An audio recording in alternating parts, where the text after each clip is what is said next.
Austin Matthews has just 2 goals in his last 15 playoff games. Mitch Marner has never scored a single goal in games 5, 6, or 7 in a playoff series in his career. Nylander has just 2 goals in 14 potential series-clinching games. Craig Berube was asked if it's on his core 4 to deliver. I get it. It's all I hear around here is core, the core 4.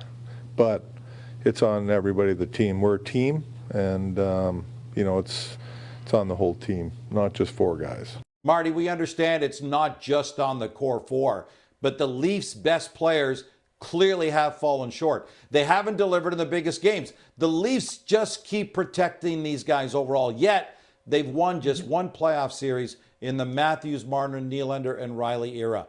What do you think of what Berube had to say?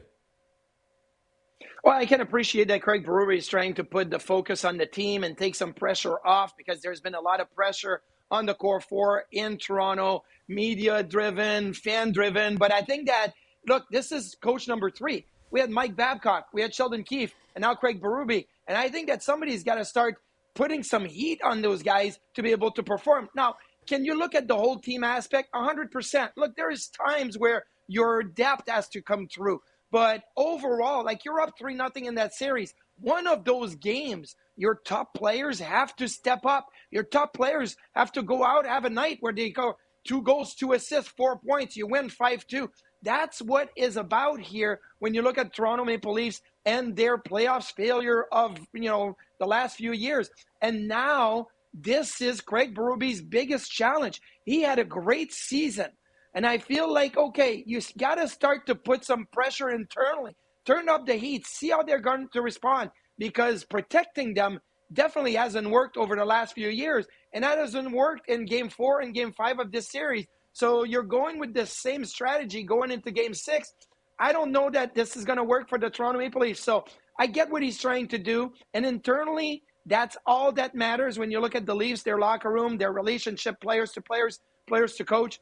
But I would like to see a little bit more heat when it comes to Craig Berube looking at the core 4 and say, you know what? Yes, they have to win a game. They have to step it up. And I'm looking to them to have that big game. Like, put it on a platter for them to respond.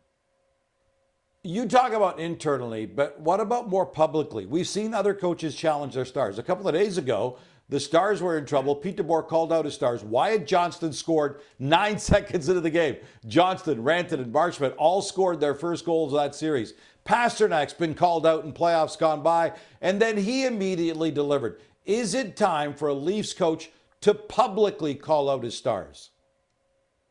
Well, historically, there's been a lot of coaches that have called out their stars or a certain important piece of their roster to make sure that they knew how important that was. Let's remember John Tortorella calling out both of his goaltenders saying they were getting 75% save percentage.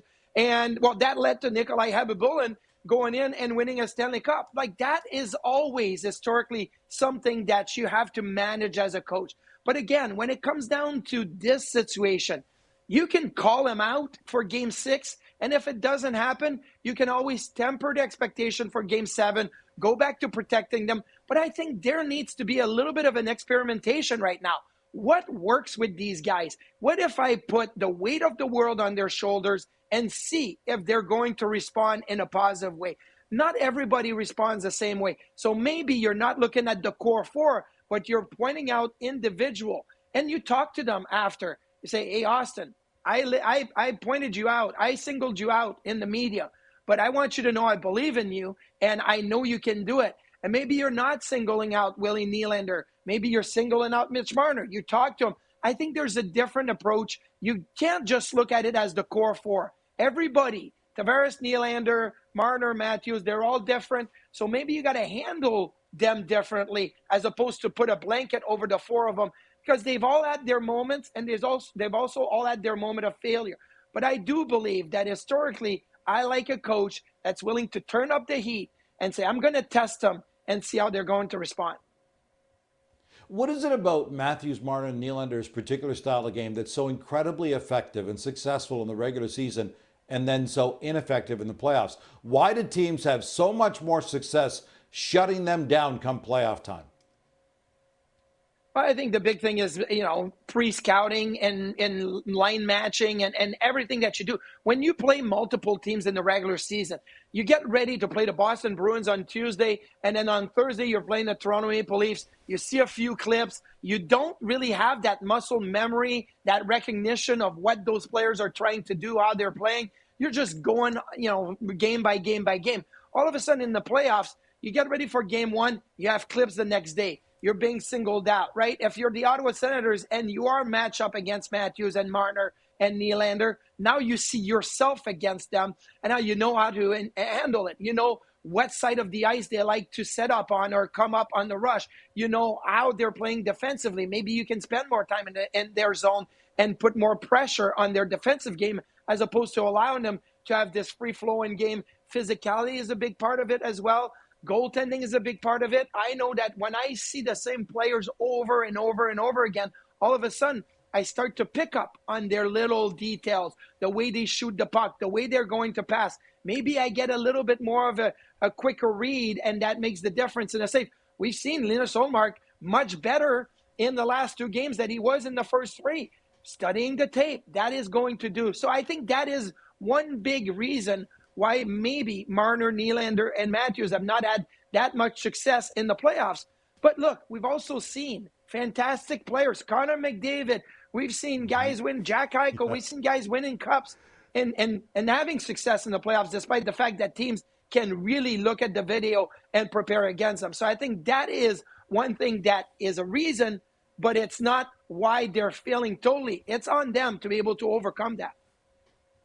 I'm glad you said that, brother, because I was going to come right back at you and say that Matthews, Marner, Nylander aren't the first star players to be targeted in the playoffs. Other guys, Draisaitl, McDavid, a lot of guys before them have been able to battle through that and succeed. And how about Brady Tkachuk? He says he expects pure insanity at Canadian Tire tonight. If the Leafs don't deliver early and the Sens manage to take the early lead, that building will quickly become a madhouse.